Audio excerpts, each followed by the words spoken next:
اللہ کے رسول سے پوچھا گیا کہ اللہ کے رسول یہ بتائیے، صحابہ جانتے تھے کہ جنگ ہوتی ہے، صحابہ جانتے تھے، اس لیے پوچھا اللہ کے رسول ایک آدمی جنگ کرتا ہے اپنی قومیت کے لیے، اپنی وطنیت کے لیے، تو کیا وہ اللہ کے راستے میں ایک کرتا ہے مال غنیمت کے لیے، اس میں مال بھی ملتا ہے، کیا وہ اللہ کے راستے میں ہے؟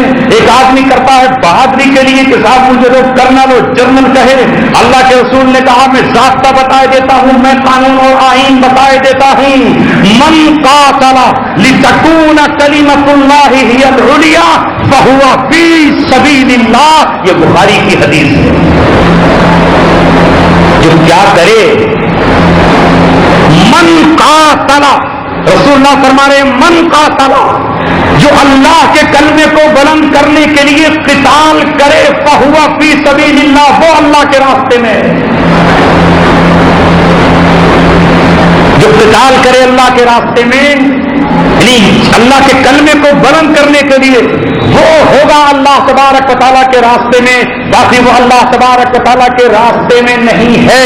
اللہ کا راستہ بھی اللہ کے رسول صلی اللہ علیہ وسلم نے طے کر دیا، مگر میں آپ سے پوچھنا چاہتا ہوں کہ یہ جو شہادت کا مرحلہ آیا تو مکے میں بھی کچھ لوگوں کی اپنی موت ہوئی، حضرت خدیجہ رضی اللہ تعالیٰ عنہا کی اپنی وفات ہوئی، محمد رسول اللہ کے بیٹے نبی پاک صلی اللہ علیہ وسلم کے بیٹوں کی وفات ہوئی۔ مجھے یہ بتاؤ کہ یہ جو وفات مکہ معظمہ میں ہوئی، یہاں جہاد نہیں آیا تھا، یہاں کافروں سے جنگ نہیں ہوئی تھی، تو آپ کے ان بیٹوں کو شہید کیوں نہیں کہا جاتا؟ اگر ہر شخص شہید ہے تو ان کو بھی شہید کہا جاتا۔ حضرت حمزہ کو شہید کیوں کہا گیا؟ حضرت حسین کو شہید کیوں کہا جا رہا ہے؟ ان کی میدان جنگ میں شہادت ہوئی ہے، ان کی میدان جنگ میں شہادت ہوئی۔ حضرت ابوبکر صدیق کو شہید کیوں نہیں کہا گیا؟ ان کی کیا وہ حضرت عمر سے افضل درجے والے نہیں ہیں؟ وہ تو صدیقیت کے مقام پر ہیں، مگر دشمن کے خنجر سے ان کا قتل نہیں ہوا، کافر کی تلوار سے ان کی گردن اور ان کا خون نہیں بہا، اس لیے امت ابوبکر کو شہید نہیں کہتی۔ حضرت عمر کو شہید کہا جاتا ہے، حضرت عثمان کا گلا کٹا تو ان کو شہید کہا جاتا ہے، حضرت علی کی شہادت تلوار سے ہوئی تو ان کو شہید کہا جاتا ہے، ان کو شہید کہا جاتا ہے۔ پتا چلا کہ اللہ تبارک و تعالیٰ کا راستہ وہی ہے جس میں دشمنوں سے قتال ہوتا ہے، جنگ ہوتی ہے، اور اس میں تلوار کے ذریعے سے جو لوگ قتل ہوتے ہیں مسلمان، وہ شہید کہلاتے ہیں۔ ورنہ تو کیا مکہ میں رہنے والے صحابہ ایمان ان کا کمزور تھا، انہیں شہادت کیوں نہیں کہا گیا؟ مکہ میں جو 13 سال محنت ہوئی وہ بہت جاں محنت ہے، بہت مشکل ترین محنت ہے۔ اس محنت کو کون کہتا ہے کہ محنت نہیں ہے؟ مگر اس 13 سالہ محنت کو دعوت التبلیغ کہا جاتا ہے، اس 13 سالہ محنت کو دعوت التبلیغ کہا جاتا ہے، اسے جہاد نہیں کہا جاتا۔ جہاد اسے ہی کہا جاتا ہے جو مدینہ منورہ میں پہنچ کر محمد رسول اللہ صلی اللہ علیہ وسلم نے دشمنوں سے قتال کیا ہے، ورنہ تو مکے کی 13 سالہ زندگی کو بھی جہاد کہہ دیا جاتا۔ کیا وہاں فاقے نہ تھے؟ کیا وہاں بائیکاٹ نہیں تھا؟ کیا وہاں کمزوروں کی پٹائی نہ تھی؟ جہاد وہی ہے جو اللہ تبارک و تعالیٰ نے فرض کیا ہے، کتب علیکم القتال۔ جب یہ آیت نازل ہوئی کہ تم پر قتال فرض کر دیا گیا ہے، اللہ تبارک و تعالیٰ کو پتا تھا جب پچھلی امتوں نے شریعت کو بدل ڈالا، جب پچھلی امتوں نے شریعت میں قطر باز کی ہے، تو اس نبی کی امت بھی اخیر میں جا کر کے شریعت کو بدلنا چاہے گی۔ اس لیے اللہ تبارک و تعالیٰ اگر چاہتا تو کتب علیکم الجہاد بھی کہہ سکتا تھا۔ اللہ تبارک و تعالیٰ اسے کتب علیکم القتال کیوں کہتا؟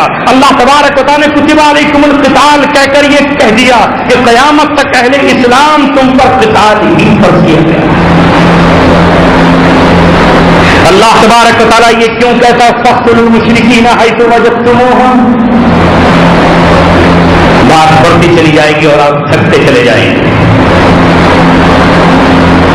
جب آیت سیف نازل ہو گئی، کہتے بات ختم کر جب آیت سیف نازل ہو گئی سمنا ہی، سیف کہتے ہیں تلوار، قرآن میں ایک آیت کا نام ہی تلوار والی آیت ہے، اور قرآن کی ایک سورت کا نام ہی سورہ قتال ہے، سورہ محمد۔ مفسرین نے لکھا ہے کہ سورت کا دوسرا نام سورہ قتال ہے، جس میں قتال کا ذکر ہے۔ اللہ تبارک و تعالیٰ نے کہا ہے کہ یہ تم سے لڑنے آئیں گے، بھاگ جائیں گے، تو آیت سیف تلوار والی آیت نازل ہوئی جزیرۃ العرب کے لیے، جزیرۃ العرب کے لیے۔ حضرت علی رضی اللہ تعالیٰ نے مینا کے میدان میں تمام عرب قبائل کے سامنے اعلان کر دیا ہے سورہ برات کی آیت کا آیت سیف پڑھ کر سنا دی ہے. 4 اعلان کیے حضرت علی رضی اللہ تعالیٰ نے. پہلا اعلان یہ کیا کہ آج کے بعد کوئی کافر خانہ کعبہ میں حج کرنے نہیں. لگی پابندی. کیوں لگی پابندی؟ جب اللہ کی نظر میں سب کے سب برابر ہیں, رسول اللہ کی نظر میں سب برابر ہیں, تو یہ پابندی کیوں لگی؟ دوسری پابندی حضرت علی نے لگائی, آج کے بعد کوئی ننگا ہو کر طواف نہیں کرے. اور تیسرا کہا کہ کوئی کافر جنت میں داخل نہیں ہو. چاہے تم کتنا ہی اندرا گاندھی کی چارپائی کے پاس بیٹھ کر قرآن پڑھو گی, جنت میں چلی جاؤ. جو مر گئی تھی تو قرآن پڑھاتا نہیں, برابر ہو گئی. جنت میں پہنچا دیں گے کوئی بات نہیں, شہید ہو گئی. ببر خالصہ نے شہید کر دیا انہیں, اور شہید تو جنت میں جاتا ہی ہے. قرآن پڑھا کے ان کو بس پڑھ لیتے نہیں کچھ لوگ ان کی چارپائی. جو لوگ 1984 میں جوان تھے انہیں پتا اور جنت میں پہنچا دیں, کوئی بات نہیں, ہمارے اختیار میں چابی ہمیں ملی. شہید, ہاں جو شہید ہو رہے ہیں انہیں شہید مت کہو, ہیمنت کرکرے شہید ہیں. کیا کہنے عظیم پڑھنے لکھتے ہیں, ہیمنت کرکرے شہید. جن کا جنت میں داخلہ نہیں وہ شہید. نہ قرآن گوڈسے کی گولی سے مرنے والے باپو جی شہید. اور جو اسلام کے لیے شہادتیں دے رہے ہیں ان کے لیے جنت کے دروازے بند ہیں, کیونکہ چابیاں ان کے ہاتھ میں ہیں, ٹھیکیدار یہ. زمین کے ہاتھوں مارے جائیں راجیو گاندھی شہید, بیان سنگھ مارے جائیں شہید. اخبارات شہید لکھ رہے ہیں کہ نہیں لکھ رہے ہیں؟ مجھے بتاؤ مسلمانوں کے یہ شہید ہو جائیں گے؟ اگر یہ شہید ہو جائیں تو پھر ابو جہل جنت میں نہیں جائے گا, وہ بھی شہید ہے, وہ تلوار سے مارا گیا. ارے پھر تو یہ امیہ بھی شہید ہوگا, پھر تو وہ 70 جتنے مارے گئے تھے صحابہ کے ہاتھوں وہ بھی شہید ہو جانے چاہیے. وہ بھی تو اپنے ملک کو قوم سے مارے گئے.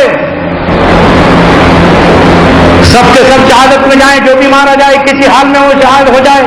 رسول پاک صلی اللہ علیہ وسلم کہیں کہ یہ جہنم میں ہے, جہنم میں دیکھ کے آپ صلی اللہ علیہ وسلم ان کے لیے بشارت دیں, لیکن ہم کہہ رہے ہیں انہیں جنت میں پہنچا دیں گے. اللہ کے رسول صلی اللہ علیہ وسلم کی ہدایت پر حضرت علی نے یہ اعلان کیا. اور چوتھا اعلان حضرت علی نے یہ کیا کہ اب تک جن سے معاہدے تھے معاہدے ختم, صرف وہ معاہدے باقی رکھے جائیں گے جو مقررہ مدت کے لیے ہیں, اور وہ بھی جب جب کہ انہوں نے معاہدوں کی پاسداری کی ہے, ورنہ معاہدے ان کے منہ پر مار دیے جائیں گے. اور کہا 4 مہینے جزیرہ عرب کے لوگوں غور کر لو, آج سے لے کر کے 4 مہینے گن لو, ذی الحج کی 10 تاریخ سے لے کر کے 4 مہینے گن لو. 4 مہینے تمہیں اجازت ہے, غور و فکر کر لو, اسلام قبول کر لو. اگر 4 مہینے تک اسلام قبول نہیں کیا تو پھر جہاں پاؤ گے وہاں تمہیں قبول کرنے کا اللہ نے حکم دے دیا. اسلام نہیں قبول کرتے چھوڑ دو جزیرہ عرب, پوری دنیا اللہ کی وسیع پہنچ جاؤ جہاں چاہتے. لیکن اگر اس دھرتی پر رہو گے تو اب اسلام قبول کرنا ہوگا. اللہ کے رسول نے پوچھو نا ان سے, جنہوں نے شریعت بنانے کا نیا ٹھیکہ لے رکھا ہے, کہ اللہ کے رسول نے 4 مہینے کا الٹیمیٹم کیوں دیا؟ کہتے تم بھی رہتے رہو, میں بھی رہتا رہوں, تم اپنے دین پر رہو, ہم اپنے دین پر رہو. لیکن دین کو ولی دین والی آیت کیا رسول اللہ کے سامنے نہ تھی کیا؟ فصبحوا وارجوا عن المشرکین والی آیت نہ تھی؟ اعلان کر دیا اللہ تبارک و تعالی, سنا دو انہیں. اور نبی پاک صلی اللہ علیہ وسلم سے کہا فَإِذَا انْسَلَخَ الْأَشْهُرُ الْحُرُمُ, جب حرمت والے 4 مہینے گزر جائیں. ہاں یہی حرمت والے ابھی تمہیں 4 مہینے کی مہلت دی ہے, یہی تو نبی کا رحمت ہونا ہے. اگر نبی رحمت والے نہ ہوتے تو آج ہی سے تمہارا قتل عام شروع کر دیا جاتا, آج ہی سے تم پر قتال شروع کر دیا جاتا, آج سے تمہاری گردن ناپ دی جاتی. 4 مہینے انتظار کر لو, 4 مہینے سوچ لو اسلام قبول کرنا ہے یا جزیرہ عرب میں رہنا ہے. جزیرہ عرب میں رہو گے تو صرف اسلام کے ساتھ رہو گے, امت اسلام و امت سیف, یا تو اسلام کے لیے تیار ہو جاؤ یا تلوار کے لیے تیار ہو جاؤ. فَإِذَا انْسَلَخَ الْأَشْهُرُ الْحُرُمُ, جب حرمت والے 4 مہینے گزر جائیں, فَاقْتُلُوا الْمُشْرِكِينَ حَيْثُ وَجَدتُّمُوهُمْ, تو پھر ان کو جہاں پاؤ وہاں قتل کر دو. اگر یہ مسجد قباء میں ملے تو قتل کر ڈالو, مسجد نبوی میں ملے تو قتل انہیں کر دو, اگر یہ کسی اور مسجد میں ملے وہاں ان کو قتل کر دو. وَخُذُوهُمْ, ان کو پکڑ لو. وَاحْصُرُوهُمْ, اور ان کو گھیر لو چاروں طرف سے. وَاقْعُدُوا لَهُمْ كُلَّ مَرْصَدٍ, پہاڑوں کی گھاٹیوں میں بیٹھ جاؤ, چن چن کر انہیں ہلاک کر دو. یہ اللہ تبارک و تعالیٰ کی آیت کا حکم ہے. اب جو اس آیت کو نہیں پڑھے گا وہ کیا سمجھ جائے گا؟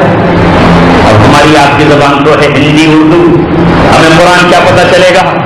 لیکن جن کی زبان میں اللہ تبارک و تعالیٰ نے قرآن اتارا ہے، عرب کے وہ شہزادے، صحابہ کی وہ اولادیں، خالد بن ولید کے وہ بیٹے، عمر ابن خطاب کے اولادیں، جن کی زبان عربی ہے، جب وہ پڑھتے پڑھتے قرآن کی آیت پر پہنچیں گے تو کیا ان کا دل نہ توڑے گا؟ کیا ان کی آرزویں نہ مچلیں گی کہ جزیرۃ العرب پر آج عیسائیوں کا قبضہ ہے، یہاں بت پرستوں کا ہے، یہاں مشرکین کا ہے، لہذا کیا وہ اس آیت پہ عمل نہ کریں گے؟ جو اس آیت پہ وہ ہم سے کیوں پوچھیں گے؟ اس لیے کہ ان کے سامنے اللہ تبارک و تعالیٰ کی کتاب ہے، ان کے سامنے اللہ کا قرآن ہے، جو حضرت عمر نے کیا وہ کر گزریں گے، وہ ہم سے پوچھ نہیں آئیں گے کہ اجمیوں ہمیں آ کر بتاؤ کہ قرآن میں کیا لکھا ہے، ہندیوں ہمیں آ کر بتاؤ قرآن میں کیا لکھا ہے، چائنیوں ہمیں آ کر بتاؤ قرآن میں کیا لکھا ہے، رومیوں کتوں ہمیں آ کر بتاؤ قرآن میں کیا لکھا ہے۔ قرآن ان کی زبان میں ہے، قرآن کو جانتے ہیں، قرآن کی آیت پر عمل کرنا جانتے ہیں، لہذا اعلان ہوگا محمد رسول اللہ کے دیوانے کھڑے ہوں گے، وہ جزیرۃ العرب پھر سے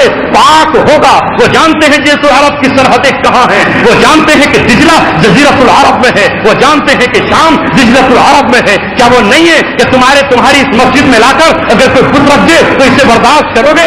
سنبل والوں برداشت کر لو گے؟ وہاں دبئی کی سرزمین پر وہاں مندر بن رہے ہیں، وہاں چرچ بن رہے ہیں، وہاں سلیبیں بن رہی ہیں، وہاں زناکاریاں ہو رہی ہیں، وہاں شرابیں پی جا رہی ہیں، وہ عورتوں کے جسم ننگے ناچ رہے ہیں، کیا وہ اسے برداشت کریں گے؟ وہ تم سے پوچھیں گے ذرا ملا جی فتویٰ دیو کیا ہے؟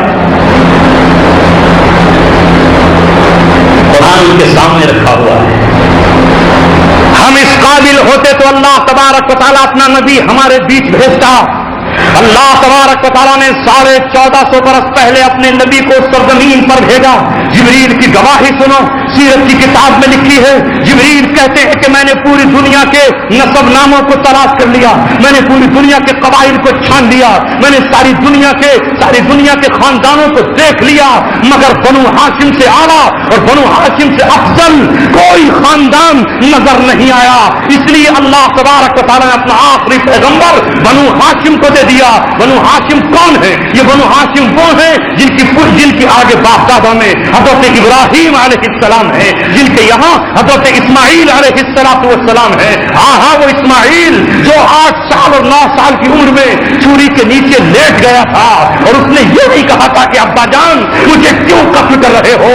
بچے کو قتل کرنا، بیٹے کو قتل کرنا یہ کس نبی کی سنت ہے؟ یہ تمہارا کون سا خدا ہے جو معصوم بچے کو قتل کرنے کے لیے کہتا ہے؟ یہ تمہارا کون سا دین ہے جو میرے گلے پہ چوری چرانے کے لیے آئے ہو؟ اسماعیل نے کہا ابا جان آپ اللہ تبارک و تعالیٰ کے نبی ہے، اگر اللہ کو میری قربانی چاہیے تو میں قربان ہونے کے لیے تیار ہوں، ابا جان میری قربانی کر دیجئے، میں لیٹ چکا ہوں، چوری چلا دیجئے، نہیں چل رہی تو اسے پتھر پہ تیز کر لیجئے، تیز ہو کر بھی نہیں چل رہی تو سینے کا بوجھ میری گردن پہ اتار دیجئے، میں اللہ کی راہ میں ذبح ہونا چاہتا ہوں۔ باپ اپنے بیٹے کو قربان کر رہا ہے اور بیٹا قربان ہونے کے لیے مسل اور تڑپ رہا ہے۔ آسمان سے اللہ تبارک و تعالیٰ کہتا ہے ابراہیم قد صدقت الرؤیا، تو نے عقل کے سارے دروازے توڑ دیے، تو نے قلبی عقل کے پیمانے توڑ دیے تھے اور یہ کہا تھا کہ اس کو آگ میں کودنے کی اجازت دیتا ہے۔ جبریل ہٹ جا راستے سے، میری مدد کے لیے مت آ، میکائیل مدد کو مت آ، میں اپنی مولا کی محبت میں نمرود کے بتوں کو توڑ کر آیا ہوں، نمرود کے قید خانے میں گرفتار ہو کر آیا ہوں، میں نے بتوں کو اللہ کے لیے توڑا ہے۔ اگر اللہ میرے ان ہاتھوں سے اور بت توڑوانا چاہتا ہے تو وہ مجھے زندہ رکھے گا، اور اگر یہی مقصود تھا اللہ تبارک و تعالیٰ کو تو وہ مجھے آگ میں جلا کر کے شہادت کرتا ہے۔ کیا کہا اللہ نے قرآن میں؟ ملت ابیکم ابراہیم، تمہاری ملت ابراہیم علیہ السلام کی ملت ہے۔ آپ کہتے ہو نہیں ہماری ملت ابراہیم کی نہیں کورور پانڈووں، ہم ایسے کیسے چل جائیں گے؟ ہمارے لیے تو موہن داس کرم چند آئیڈیل اور رہنما ہیں، تو ان کے پیچھے چلیں گے؟ وہ جو کہہ گئے ہیں اہنسا کا پارٹ پڑھا گئے ہیں کہ نہیں کچھ نہیں کر رہا، کبھی کچھ نہیں کرنا ہے، ویسے ہی بس کبھی منہ پہ پٹی باندھ لینا، کبھی آنکھ پہ کالی پٹی باندھ لینا اور کبھی منہ کو سی لینا، اس کے بعد خود بخود انقلاب آ جائے گا۔ ایسے آ گیا نا انقلاب، آپ کو ہے انقلاب، ان کے پیچھے چل کر اب گائے کو روتے ہو، علامہ اقبال اسی وقت ہماری آنکھوں سے پٹی کھول کر کہہ رہے تھے غریب و سادہ و رنگی ہے داستان حرم، یہ ابتدا ہے جس کی اسماعیل تو انتہا ہے حسین۔ حضرت حسین نے اپنے باپ اسماعیل کا طریقہ اختیار کرتے ہوئے اس وقت تمام جہاں والوں سے یہ کہہ دیا تھا کہ تم میرے ساتھ آتے ہو تو آؤ، نہیں آتے ہو تو نہیں آؤ، لیکن فاطمہ کا لخت جگر، حضرت علی کا نور نظر، محمد رسول اللہ کا چشم و چراغ خلافت کے تاج پر داغ لگنے نہیں دے گا، خلافت کی گاڑی کو پٹری سے اترنے نہیں دے گا۔ جب تک امیر معاویہ تھے ہم خاموش تھے کہ نبی کا صحابی خلافت پہ جلوہ گر ہے، لیکن جب یہ آیا ہے تو اب کوئی آئے نہ آئے، اسماعیل بھی چھری کے نیچے لیٹ گئے تھے، میں چھریوں کے نیچے لیٹ جاؤں گا، میں اسلام کی راہ میں اپنے بیٹے علی اکبر کا خون نچوڑ دوں گا، میں اپنے بیٹے علی اکبر کا خون نچوڑ دوں گا، میں اپنے خیمے میں اپنی بہنوں کے سامنے اپنی بیٹیوں کے سامنے شہادت کا جام پیوں گا، اور جس وقت شہادت کا جام پی کر جاؤں گا تو اپنی ماں حضرت فاطمہ کے آنچل میں جا کر یہ کہوں گا کہ تیرے بیٹے نے تیرے باپ کے دین کے بچانے کے لیے لبوں کا خون نچوڑ کر دے دیا ہے تاکہ میری سنت قیامت تک زندہ رہے۔